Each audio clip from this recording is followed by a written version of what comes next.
Chapter 18 neural control and coordination का आज हम स्टार्ट करेंगे second topic generation and conduction of nerve impulse. तो सबसे पहले तो हमें यही पता होना चाहिए नर्व इम्पल्स होती क्या है। जब भी हमारी बॉडी बाहर से कोई भी स्टिमुलस रिसीव करती है, मतलब बाहर का कोई भी फैक्टर, चाहे वो फिजिकल है, केमिकल है या बायोलॉजिकल फैक्टर है, इंटरनल है या एक्सटर्नल है, वो बॉडी के अंदर भी हो सकता है, बाहर भी हो सकता है। जब किसी भी फैक्टर में चेंज आता है, उस चेंजेस को हमारी बॉडी रिसीव करती है और एक सिग्नल बनाती है। वो सिग्नल बनाती कौन है? नर्व सेल बनाती है, और इस चेंजेस को भी नर्व सेल रिसीव करते हैं। नर्व सेल का भी एक पार्ट है डेंड्राइट्स। जैसे यहाँ पर ये अगर स्किन माने तो स्किन बाहर कोई भी चेंजेस हो, चाहे वो टेम्परेचर में चेंजेस हो, अगर ये कोई हमारी स्किन को टच करता है तब भी ये सिग्नल ट्रांसफ़र होते हैं। तो ये सिग्नल को रिसीव करता है डेंड्राइट। डेंड्राइट सिग्नल को रिसीव करके उस सिग्नल को भेज देता है सेल बॉडी तक, यहाँ तक भेजता है। ये सेल बॉडी पार्ट है। सेल बॉडी उस सिग्नल को आगे ट्रांसफ़र करती है एक्सोन तक, ये एक्सोन है, और एक्सोन उस सिग्नल को आगे ट्रांसफ़र करता है और फाइनली पहुँचा देता है नर्व एंडिंग तक, ये पार्ट। नर्व एंडिंग से उस सिग्नल को रिसीव करता है यहाँ पर दूसरा न्यूरॉन, और दूसरे न्यूरॉन का भी कौन सा पार्ट?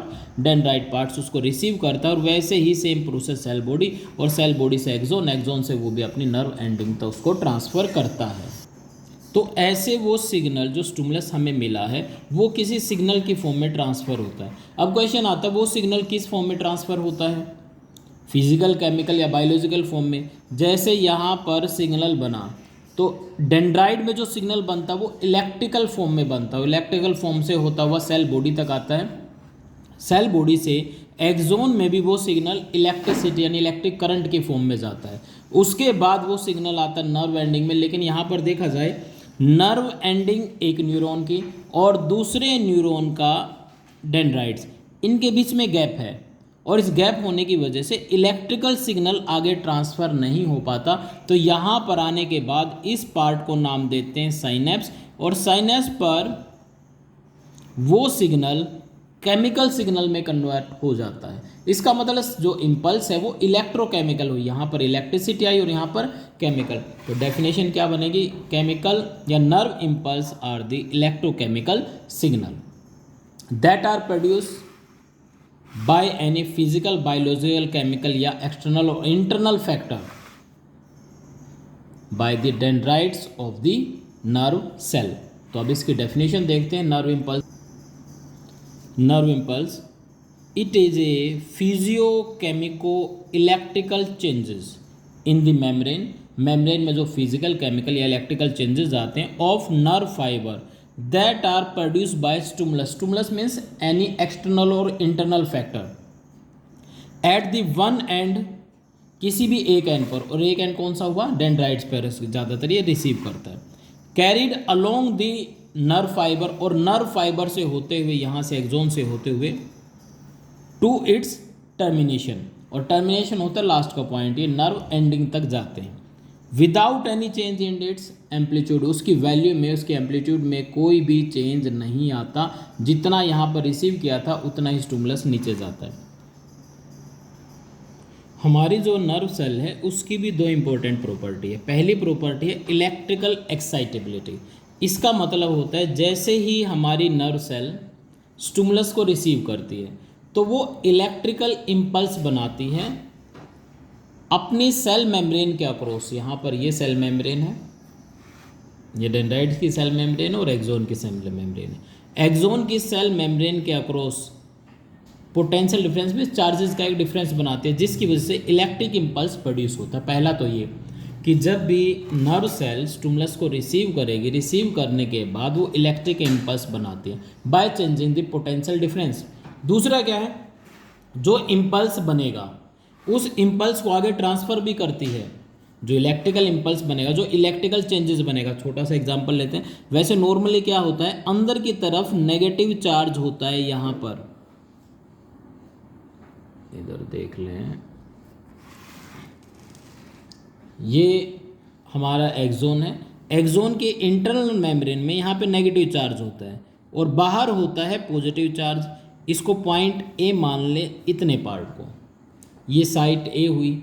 जैसे ये स्टिमुलस रिसीव करती है या यहाँ तक सिग्नल पहुँचता है तो इसमें चेंजेस आते हैं। चेंजेस क्या आते हैं, अब इस साइट ए में ये पोटेंशियल डिफरेंस चेंज हो जाता है, ये पोलराइजिंग पावर चेंज हो जाती है। पहले पोलराइजिंग क्या थी, बाहर की तरफ पॉजिटिव, अंदर नेगेटिव। फिर क्या होगा, अंदर आ जाएगा पॉजिटिव चार्ज और बाहर आएगा नेगेटिव चार्ज। और ये कब होगा, जैसे स्टिमुलस इसको एक्टिवेट करता है।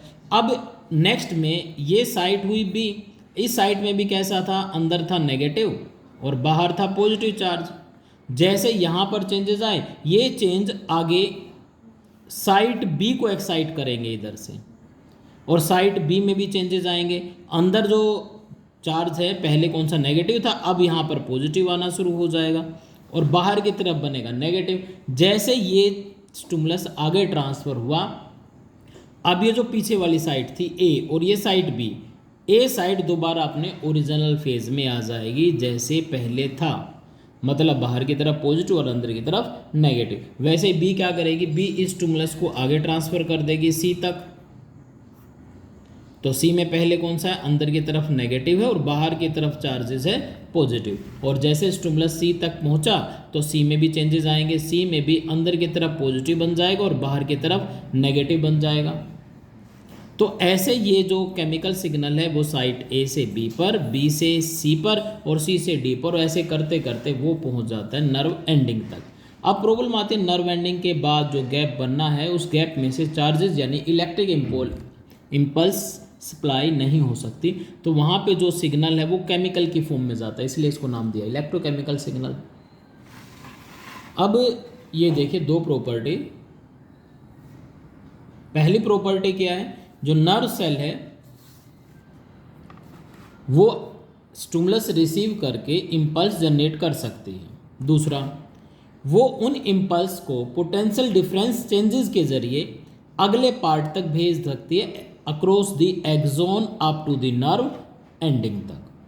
अब ये ट्रांसफ़र कैसे होती है, कि कैसे ये चेंजेस आते हैं जो इधर बताए पॉजिटिव और नेगेटिव चेंजेस, इनको हम डिटेल में स्टडी करेंगे, जिसको हम नाम देंगे ट्रांसमिशन ऑफ नर्व इम्पल्स। अब एक्सोन से जो इम्पल्स है, नर्व इम्पल्स, वो कैसे आगे ट्रांसमिट होती है, उसका कंडक्शन कैसे होता है। अब इसको हम डिवाइड करेंगे 4 पार्ट में। 4 इसमें फेज़ आते हैं। पहले आता है रेस्टिंग फेज़। रेस्टिंग फेज़ तब होता है जब तक कोई स्टिमुलस नहीं मिला, उस टाइम पे मेम्ब्रेन की एक्सो लेयर है, एक्सोप्लाज्म है जो उसके अंदर की, और एक्सोलेमा ये होती है मेम्ब्रेन, जो एक्सोन की मेम्ब्रेन है इधर, ये एक्सोन की मेम्ब्रेन है, इसके अंदर का पार्ट है एक्सोप्लाज्म, बाहर का पार्ट है एक्सटर्नल। तो ये एक्सोलेमा जो है, इसके बाहर की तरफ कौन सा चार्ज है, अंदर की तरफ कौन सा चार्ज है, कब, जब स्टिमुलस नहीं मिला रेस्टिंग फेज में, एक पॉइंट। दूसरा, जब स्टिमुलस रिसीव कर लेता है कोई एक्सोन, तो उसकी पोलराइजिंग पावर में क्या चेंजेस आते हैं, कैसे पॉजिटिव से जो चार्ज है वो नेगेटिव बन जाता है और नेगेटिव से पॉजिटिव बन जाता है।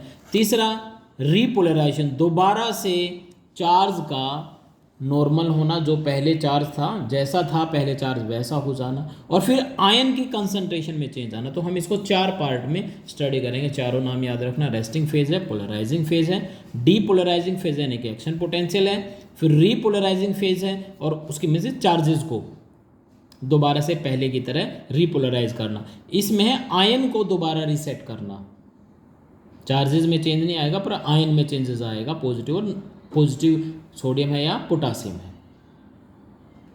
देख, इसको हम ऐसे बना सकते हैं डायग्राम। ये है मेम्ब्रेन ऑफ एक्सोन, ये दोनों एक्सोन की मेम्ब्रेन है, ये वर्टिकल बना रखी है ऐसे, उसको हमने ऐसे बना दी है, ऐसे एक्सोन की मेम्ब्रेन है। ये एक्सोन के बीच का पार्ट है जो साइटोप्लाज्म प्रेजेंट है एक्सोप्लाज्म में, जिसको नाम देंगे एक्सोप्लाज्म, ऐसे। और ये बाहर की मेम्ब्रेन है, और बाहर की जो मेम्ब्रेन है एक्सोन की जो मेम्ब्रेन है ये एक्सोलेमा, इसमें सोडियम चैनल प्रेजेंट होते हैं, जिसमें से सिर्फ और सिर्फ सोडियम आयन अंदर आ सकते हैं। पोटासियम चैनल प्रेजेंट होते हैं, जिसमें पोटासियम आयन बाहर जा सकते हैं। और तीसरा इसमें होता है सोडियम पोटासियम एक्टिव पंप। तो इन तीनों पंप का रोल है जो चार्जेस को रीडिस्ट्रीब्यूट करेंगे, पोलराइज करेंगे या डीपोलराइज करेंगे। अच्छा, दूसरी बात, ये जो है सोडियम पोटासियम एक्टिव पंप है, ये एटीपी को यूज करता है, इसलिए इसका नाम दिया एक्टिव पंप। बायोलॉजी में टर्म आते हैं एक्टिव और पैसिव। पैसिव वो सारे सिस्टम काम करते हैं, वो सारी प्रोसेस जिसमें एनर्जी यूज नहीं होती, और एक्टिव जहाँ पर आ जाए तो इसका मतलब उसमें एनर्जी यूज होती है। ये अगेंस्ट द कंसंट्रेशन ग्रेडियंट काम करते हैं और ये according to the concentration gradient काम करते हैं। तो 3 इसमें चैनल और ये एक्टिव पंप हुआ, एटीपी एक्टिव पंप। अब स्टार्टिंग में क्या होता है, रेस्टिंग फेज़ के दौरान जब तक कोई स्टिमुलस नहीं मिलता उस टाइम पे ये एक्सोलेमा है, दोनों तरफ होते हैं, पंप इधर भी होते हैं, मैंने एक तरफ बनाया तो आप दोनों तरफ बना सकते हो। तो अब होता क्या है कि इसमें बाहर की तरफ पॉजिटिव चार्ज ज़्यादा है,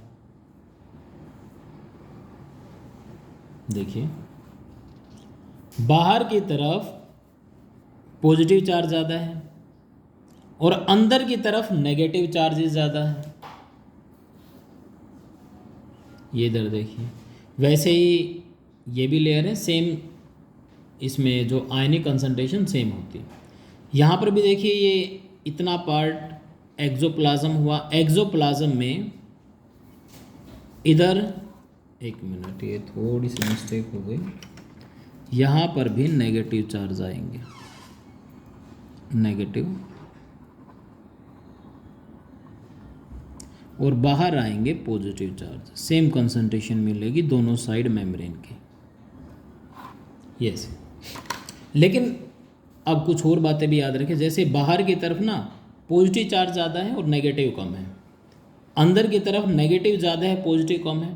तो बाहर की तरफ सोडियम की कंसंट्रेशन, ये भी एक पॉइंट है, सोडियम की कंसंट्रेशन बाहर ज़्यादा है मेम्ब्रेन के, एक्सोप्लाज्म के, और अंदर कम है। पोटासियम की कंसंट्रेशन उल्टा है, बाहर की तरफ पोटासियम की कंसंट्रेशन कम है और अंदर की तरफ पोटासियम की ज़्यादा है। Negative ion specially chloride ion, बाहर की तरफ इसकी कंसंट्रेशन कम और अंदर की तरफ कंसंट्रेशन ज़्यादा है। इस टाइम पर दोनों चैनल और एक्टिव पंप दोनों क्लोज्ड पोजीशन में है, ना तो कोई आयन बाहर जाता है ना कोई आयन अंदर आता है, क्योंकि ये है रेस्टिंग फेज। जैसा कि इधर दिखा रखा है, ये सोडियम चैनल है, तो यहाँ से क्या करता है, सोडियम आयन टकरा के वापस चले जाते हैं, पोटासियम आयन अंदर की तरफ है, टकरा के वापस अंदर आ जाते हैं। ये पूरी एक लेयर का स्ट्रक्चर दिखा रखा है, ये एक्सोप्लाज्म, इसका यहाँ पर दूसरी लेयर शुरू हो जाती है ऐसे, ये एक्सोप्लाज्म बता रखा है, ये एक्सोप्लाज्म है। तो बाहर की तरफ देखिए मेम्ब्रेन के पॉजिटिव चार्ज है, अंदर की तरफ मेम्ब्रेन के नेगेटिव चार्ज है, और दोनों चैनल प्लस एक्टिव पंप इस सिचुएशन में क्लोज्ड है। अब आते हैं सेकंड पे। जैसे ही स्टिमुलस अप्लाई करते हैं चार्जेस में चेंजेस आ जाता है। जब पहले बाहर की तरफ पॉजिटिव चार्ज ज़्यादा था, अब नेगेटिव ज़्यादा हो गया, देखिए नेगेटिव चार्ज, और अंदर नेगेटिव ज़्यादा था तो कौन सा हो गया है, पॉजिटिव। ये क्यों हुआ, जैसे ही स्टिमुलस अप्लाई करते हैं sodium ion Na positive ion का जो चैनल है वो ओपन हो जाते हैं और सोडियम आयन अंदर आना शुरू हो जाते हैं, और धीरे धीरे करके अंदर की तरफ सोडियम की कंसंट्रेशन इंक्रीज होती है और बाहर की तरफ सोडियम की कंसंट्रेशन डिक्रीज होती है, जबकि पोटासियम और क्लोराइड की कंसंट्रेशन वैसे ही रहती है जैसे कि रेस्टिंग फेज में थी। सिर्फ जो चेंज आता है वो पोटासियम की कंसंट्रेशन, सोडियम की कंसंट्रेशन में आता है। जैसे सोडियम अंदर आए तो सोडियम पे पॉजिटिव चार्ज है, तो अंदर की तरफ पॉजिटिव चार्ज की कंसंट्रेशन इंक्रीज हुई, तो बाहर की तरफ कम हो गई, तो वहाँ पर नेगेटिव चार्ज बढ़ गया। जबकि देखिए पोटासियम अब भी बाहर कम है, अंदर ज़्यादा है, क्लोराइड भी बाहर कम है और अंदर कंसंट्रेशन इसकी ज़्यादा है। तो ये चेंजेस आते हैं जैसे स्टिमुलस अप्लाई करते हैं। तो इसको अगर देख लें तो थ्योरेटिकल इसका ये ऐसे है कुछ, when nerve fiber receive the electrical, chemical और mechanical stimulus, जैसा कि फिगर 18.2 में दिखाया गया है, ये एनसीईआरटी का फिगर है। यहाँ पर जैसे स्टिमुलस अप्लाई करते हैं, देखिए सोडियम अंदर आना शुरू हो गया है। पहले नोर कंसंट्रेशन क्या थी, लोअर थी, धीरे धीरे सोडियम की कंसंट्रेशन इंक्रीज हो जाएगी, अंदर आना शुरू हुआ है।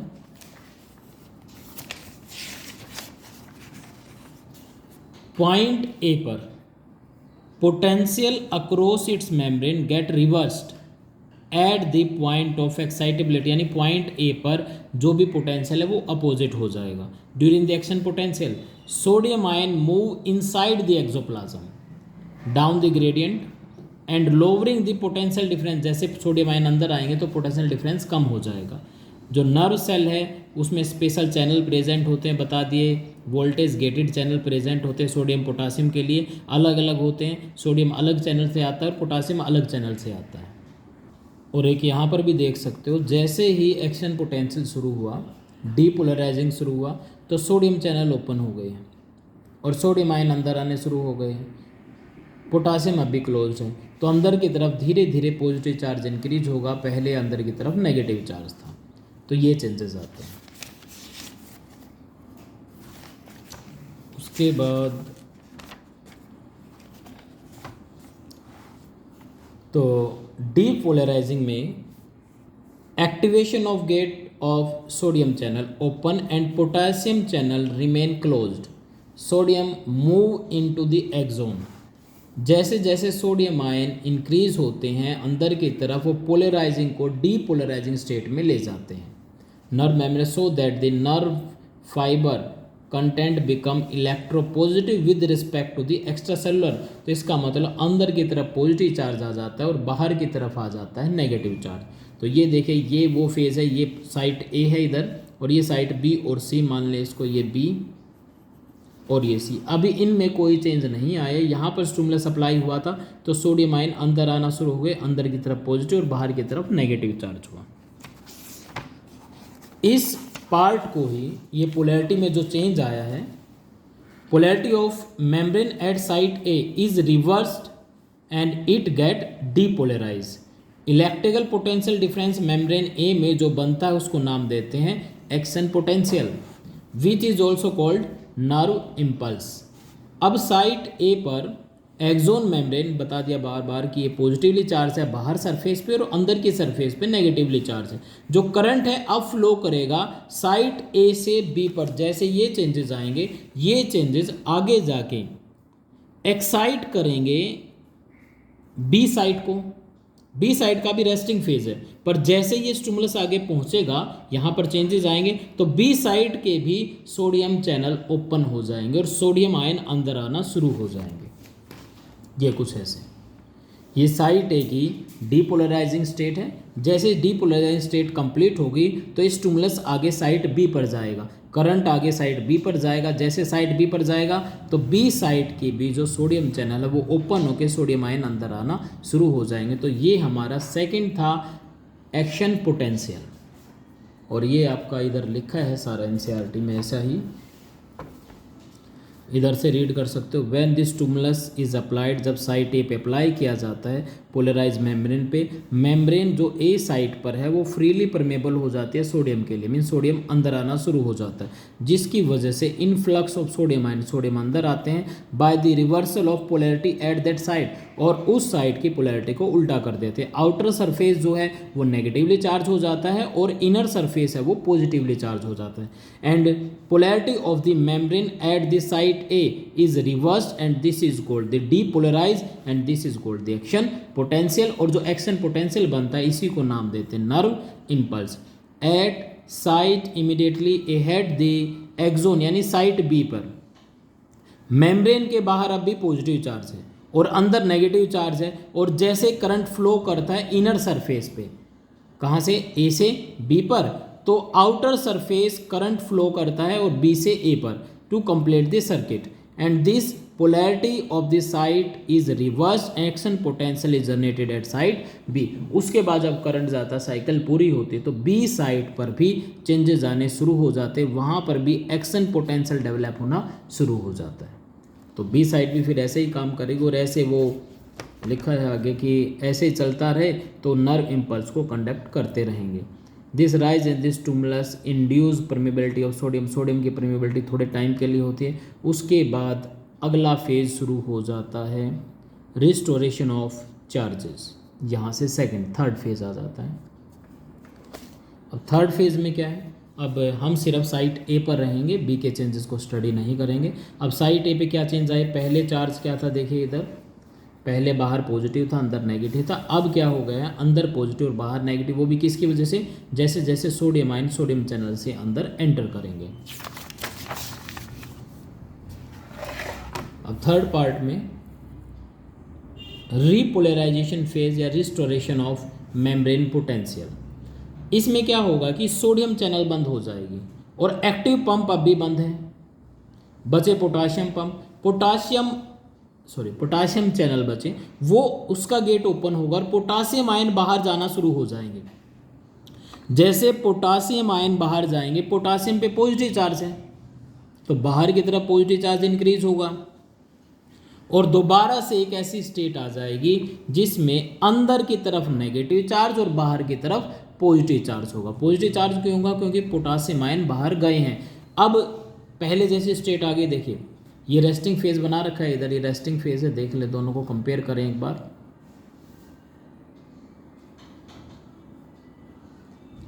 देखिए अब रिस्टोरेशन या रिपोलराइजेशन फेज में भी बाहर पॉजिटिव चार्ज है, स्टार्टिंग में रेस्टिंग फेज जो था उसमें भी पॉजिटिव चार्ज था, नेगेटिव कम था, बाहर की तरफ नेगेटिव कम था, अंदर की तरफ नेगेटिव ज़्यादा था, नेगेटिव ज़्यादा था, पॉजिटिव कम था, पॉजिटिव कम था, बिल्कुल चार्जेस को रिस्टोर कर लिया गया। लेकिन प्रॉब्लम एक है कि रेस्टिंग फेज में सोडियम आयन की कंसंट्रेशन बाहर ज़्यादा थी, अंदर कम थी।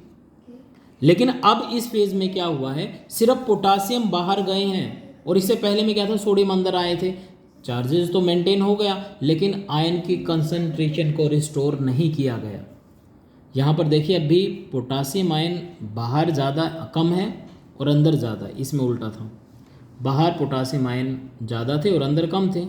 दूसरे में सोडियम के कंसंट्रेशन बाहर ज़्यादा है जबकि यहाँ पर बाहर कम थी, अंदर कम है जबकि यहाँ पर अंदर ज़्यादा थी। वैसे नेगेटिव आयन की कंसंट्रेशन बाहर कम थी और वो तो अभी भी उसमें कोई ज़्यादा चेंज नहीं आया। तो इसमें चार्जेस तो मेंटेन हो गए लेकिन कंसंट्रेशन मेंटेन नहीं है। उस कंसंट्रेशन को मेंटेन करने के लिए नेक्स्ट फेज आता है रिफ्रैक्टिव पीरियड। अब थोड़ा सा इसको पढ़ लेते हैं, इसमें क्या लिखा है, एनसीईआरटी में लिखा है जैसे जैसे सोडियम आयन आते हैं तो कुछ टाइम के बाद उसकी कंसंट्रेशन का जो गेट है वो बंद हो जाता है, क्लोज हो जाता है। It quickly rise in the permeability, sodium ion के लिए परमिबिलिटी बढ़ जाती है तो fraction within fraction of second sodium के positive ion diffuse outside the membrane, membrane के बाहर जाते हैं। Resetting of potential of the membrane, membrane के पोटेंशियल दोबारा से रीसेट करने की कोशिश करते हैं चार्जेस को। और इस फेज में हम ये देख सकते हैं कि ये देखिए ये फेज है तीसरा रिपोलराइजिंग, सोडियम चैनल बिल्कुल क्लोज्ड है, पोटासियम चैनल ओपन है, इसलिए पोटासियम आयन बाहर जाएंगे और बाहर के चार्जेस को दोबारा पॉजिटिव कर देंगे और अंदर के को नेगेटिव कर देंगे। लेकिन कंसंट्रेशन डिफरेंस अब भी है, ये कंसंट्रेशन डिफरेंस है इधर। अब इस कंसंट्रेशन डिफरेंस को चेंजेस करेंगे। अब लास्ट और फोर्थ फेज में रीसेटिंग फेज या रिफ्रैक्टिव पीरियड, इसमें क्या होगा, जो चार्जेस इम्बैलेंस थे उसको दोबारा रेस्टिंग फेज की तरह किया जाएगा और यहाँ पर काम करेगा active pump by using the energy. Active pump क्या करेगा, बाहर की तरफ क्या हुआ था, ये देखिए पॉजिटिव आयन यानी कि पोटासियम की कंसंट्रेशन ज़्यादा थी, पोटासियम को अंदर लेके आएगा जो पहले था, और सोडियम की कंसंट्रेशन अंदर ज़्यादा थी तो उसको बाहर लेके जाएगा जैसे पहले था रेस्टिंग फेज में। तो इसके लिए एक्टिव पंप काम करेगा, तो दो पोटासियम आयन को अंदर लेके आएगा और 3 सोडियम आयन को बाहर लेके जाएगा। इससे क्या होगा, बाहर देखिए पॉजिटिव चार्ज ज़्यादा जा रहा है और अंदर की तरफ पॉजिटिव चार्ज कम आएगा। तो इस केस में चार्ज तो वैसा ही रहेगा जैसे था, मेंटेन पॉजिटिव ही रहेगा, लेकिन आयन की कंसंट्रेशन में चेंज आ जाएगा, जो नॉर्मल रेस्टिंग फेज में थी वैसी ही होगी। मतलब बाहर की तरफ सोडियम कंसंट्रेशन ज़्यादा हुआ, पॉजिटिव चार्ज भी ज़्यादा है और नेगेटिव कम है, अंदर की तरफ नेगेटिव ज़्यादा है, पॉजिटिव कम है। सोडियम की कंसंट्रेशन यहाँ पर कम हो गई, पोटासियम की बाहर कम है, अंदर ज़्यादा है, तो ये वैसी ही पोलराइजिंग पावर आ गई जैसी पहले थी। और ये सब होता है एक्टिव पंप के ज़रिए। एक्टिव पंप में क्या है, ये देखिए ये क्या करता है, सोडियम को, ये मेम्ब्रेन है, यहाँ से यहाँ तक मेम्ब्रेन दिखा रखी है इसमें, ये मेम्ब्रेन है और ये है एक्स्ट्रा सेलुलर, मेम्ब्रेन के बाहर का पार्ट है और ये मेम्ब्रेन के अंदर का पार्ट है। तो अंदर की तरफ देखिए क्या हुआ, बाहर से पोटासियम चले, एनर्जी को यूज़ करते हुए अंदर पोटासियम छोड़ दिया उसने, अंदर से सोडियम लेके गए और उसको बाहर की तरफ रिलीज़ कर दिया, कितने 3, और लेके कितने आए 2। ऐसे दोबारा इसको रिस्टोर किया जाता है। अब एक और क्वेश्चन जो एनसीईआरटी में पूछा गया है, यहाँ पर चेक कीजिए आप, टॉपिक शुरू होते ही, why the membrane of neuron is polarised. Polarised क्यों होती है, क्योंकि इसमें ना चार्जेस डिफरेंस होते हैं, outside the membrane positive charge होता है, inside the membrane negative charge होता है, इसीलिए पोलराइज होते हैं। और ये होती क्यों है, इसका रीज़न भी ये है कि जो परमेबिलिटी है, पोटासियम आयन के लिए एक्सोन मेम्ब्रेन की परमेबिलिटी ज़्यादा होती है, ये भी याद रखना। सोडियम आयन के लिए लगभग इम्परमेबल है और नेगेटिव आयन के लिए भी लगभग इम्परमेबल है, ये याद रखना। इस वजह से जो डिफरेंस है वो मेंटेन रहता है। दूसरा, ये होता कैसे है, ये हो गया ना, क्यों होती है और कैसे होती है, ये बता दिया जाए। एक्सोन मेम्ब्रेन की जो परमेबिलिटी है ज़्यादा होती है पोटासियम के लिए, कम होती है सोडियम के लिए और नेगेटिव आयन के लिए। एक्सोन अंदर की तरफ हाई कंसंट्रेशन ऑफ के पॉजिटिव होता है और नेगेटिव की चार्जेस का अमाउंट भी ज़्यादा होता है, जबकि सोडियम की कंसंट्रेशन कम होती है। और इसको मेंटेन करने में ये सोडियम पोटासियम पंप ये हेल्प करता है। ये क्या करता है, 3 पोटासियम को बाहर लेके, सोडियम को बाहर लेके जाता है, 2 पोटासियम को अंदर लेके आता है by the use of energy. तब जाके दोबारा से चारों स्टेप के बाद फिर जाके रेस्टिंग पोटेंशियल फेज डेवलप हो पाता है। तो ये देखिए कि नर्व इम्पल्स के ट्रांसमिशन होने में 4 फेज़ आते हैं। पहला रेस्टिंग फेज़ आता है, दूसरा डीपोलराइजेशन फेज़ आता है, तीसरा आता है रीपोलराइजेशन फेज़। रीपोलराइजेशन में दिखा रखा है कि पोटासियम आयन बाहर जाएंगे, सोडियम की मूवमेंट रुक जाएगी, और डीपोलराइजेशन में सोडियम आयन अंदर आएंगे। और रेस्टिंग फेज़ में दोनों के दोनों क्लोज रहेंगे। हाँ, इसमें रेस्टिंग फेज़ को मेंटेन करने के लिए वो एक्टिव पंप ज़रूर काम करेगा। और लास्ट में है ये, जब एक्टिव पंप काम करेगा, ये है सोडियम पोटासियम एक्टिव पंप, जो क्या करेगा, पोटासियम आयन को अंदर लेके जाएगा और सोडियम आयन को बाहर लेके जाएगा। तो ये 4 स्टेप में हमारा टॉपिक कंप्लीट होता है नर्व इम्पल्स का।